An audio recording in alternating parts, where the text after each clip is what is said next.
La celebración de la Pascua es uno de los eventos más significativos en la historia bíblica.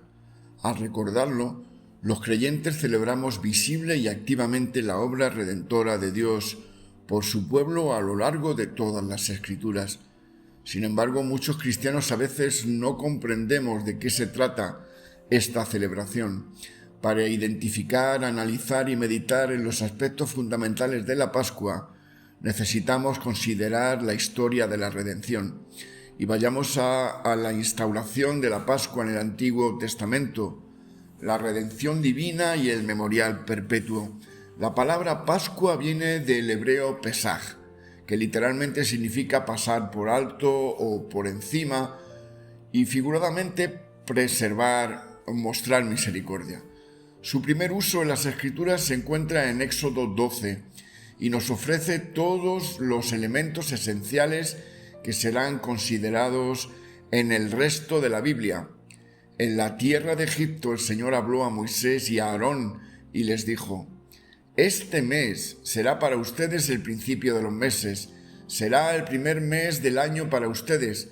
Hablen a toda la congregación de Israel y digan: el día 10 de este mes cada uno tomará para sí un cordero, según sus casas paternas, un cordero para cada casa. El cordero será un macho sin defecto de 1 año. Lo apartarán de entre las ovejas o de entre las cabras y lo guardarán hasta el día 14 del mismo mes.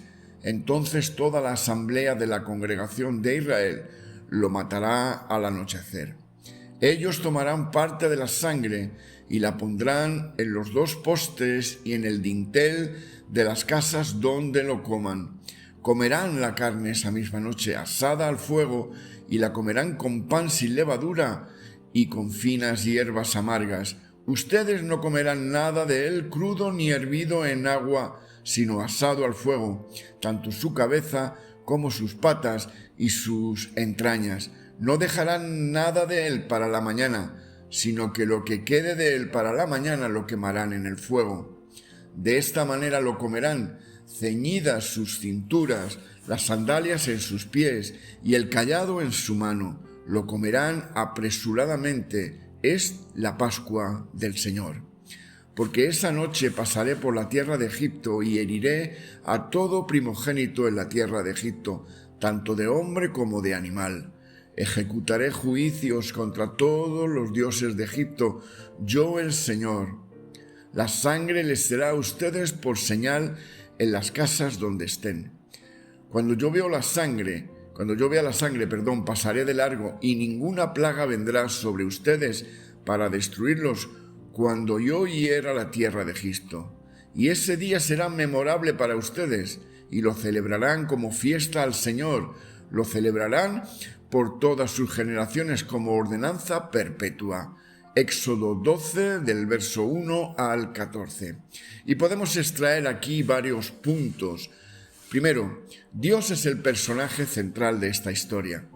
En nuestras celebraciones y servicios de adoración, aún hasta este día, hemos de asegurarnos que nada llegue a ser más visible o admirable que Dios mismo y su obra gloriosa de redención. Todo tiene que ser cristocéntrico. También podemos ver en el pasaje que la Pascua es una expresión del amor de Dios manifestado en la redención de su pueblo y el juicio de sus enemigos, en fidelidad a su pacto. En la Pascua, Dios recuerda su pacto y actúa con amor fiel hacia su pueblo. El amor y la misericordia del Señor se ofrecen a su pueblo mediante el sacrificio y la sangre de un cordero inocente. Segundo, en el Antiguo Testamento, la Pascua es, en esencia, una celebración que mira hacia el pasado. Ella marca el día de independencia de Israel y el nacimiento de la nación. Posterior al evento histórico de la primera Pascua, el propósito de la celebración era que el pueblo recordara cada vez al año, una vez al año, con sus 5 sentidos, los detalles específicos de la obra maravillosa de redención que Dios había realizado a su favor en Egipto. En la Pascua, Dios derramó sangre, la sangre de los primogénitos de Egipto. Pero al mismo tiempo pasó por alto, Pesaj, los hogares de aquellos israelitas, quienes con fe obediente cubrieron los dinteles de sus casas con la sangre del cordero sin defecto, que habían inmolado con sus propias manos. Tercero, celebrar la Pascua motivaba al pueblo a recordar constantemente para vivir fielmente.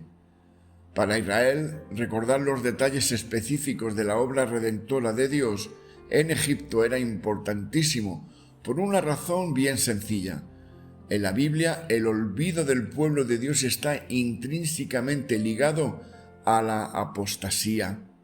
Al mismo tiempo, la Biblia testifica repetidamente la fidelidad de Dios para recordar sus promesas.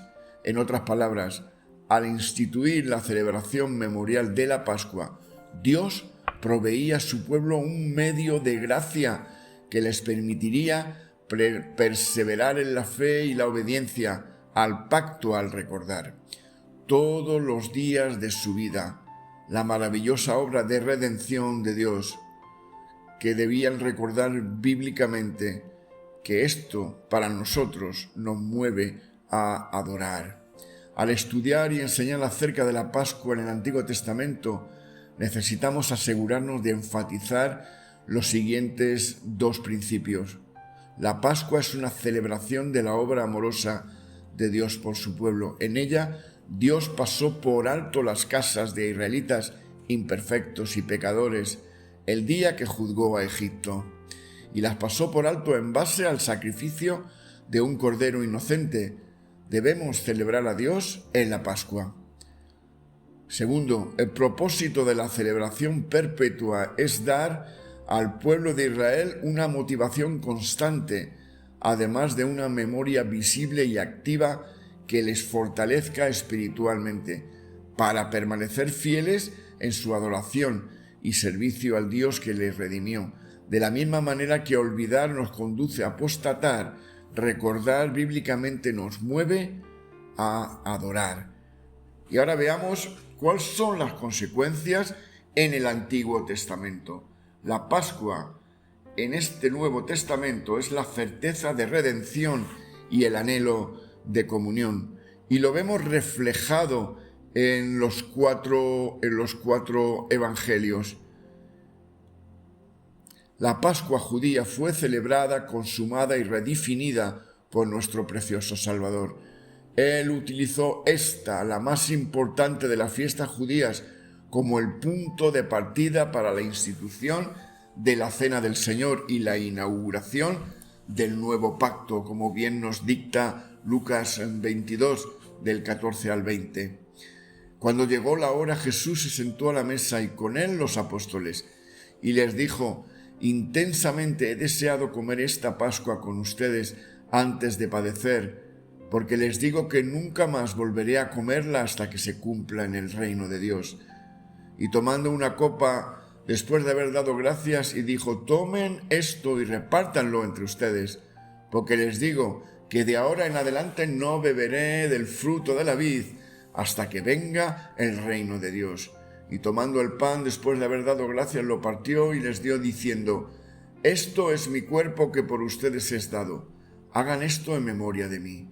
De la misma manera tomó la copa, que después de haber cenado, diciendo: esta copa es el nuevo pacto en mi sangre, que es derramada por ustedes.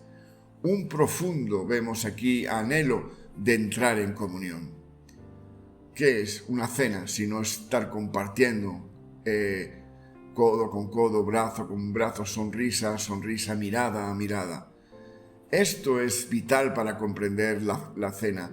Para Dios es un momento anhelado de comunión con su pueblo, con sus amados, un momento de gozo expectante, sostenido en la certeza de la redención futura. El anhelo del Salvador no ignora su padecimiento en la cruz, sino que más bien lo reconoce como el perfecto cumplimiento de la promesa que Dios hizo de otorgar a su pueblo su presencia para siempre.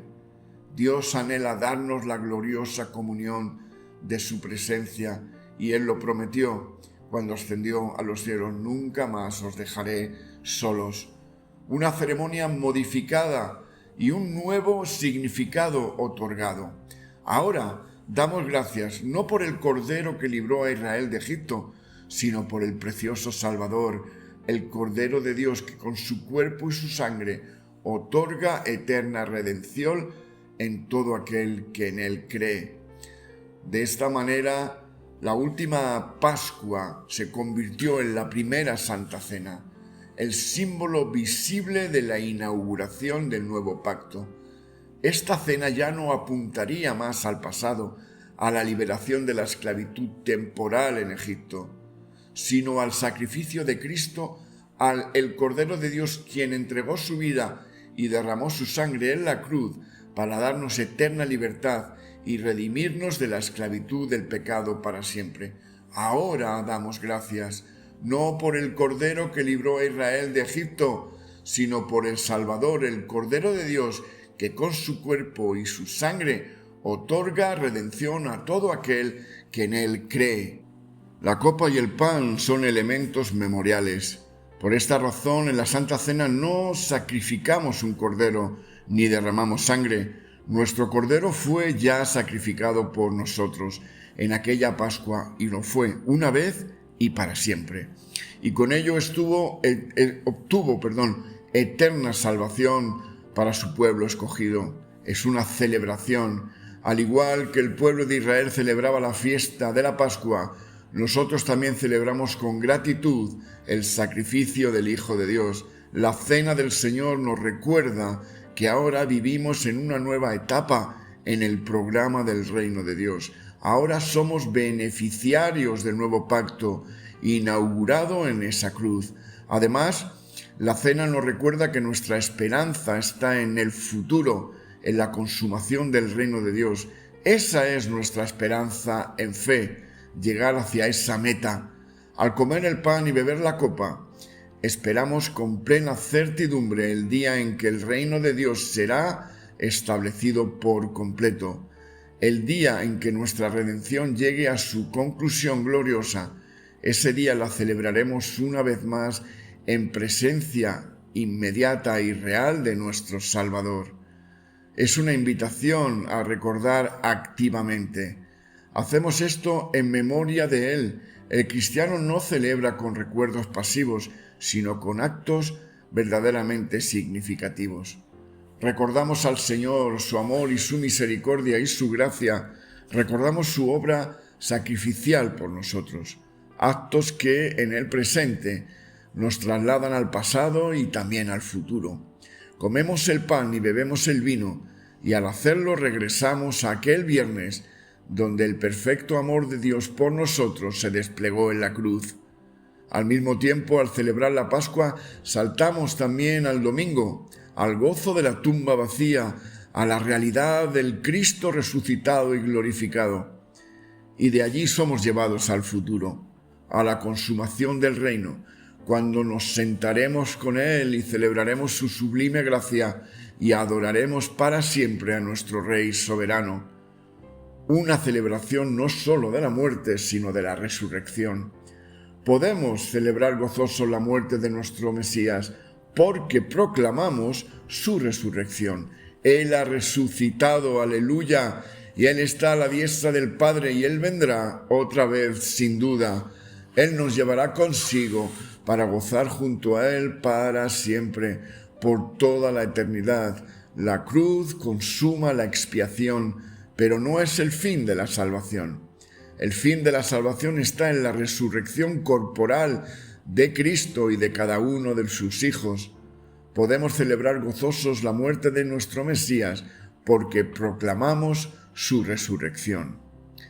Antes de terminar, observemos algunos aspectos adicionales en relación a la Pascua y a la Cena del Señor, presentes en el último pasaje en el Nuevo Testamento asociado a la Pascua cristiana, que es la Cena del Señor, que es lo que nos relata Pablo en la primera carta a los Corintios, capítulo 11, del 26 al 29.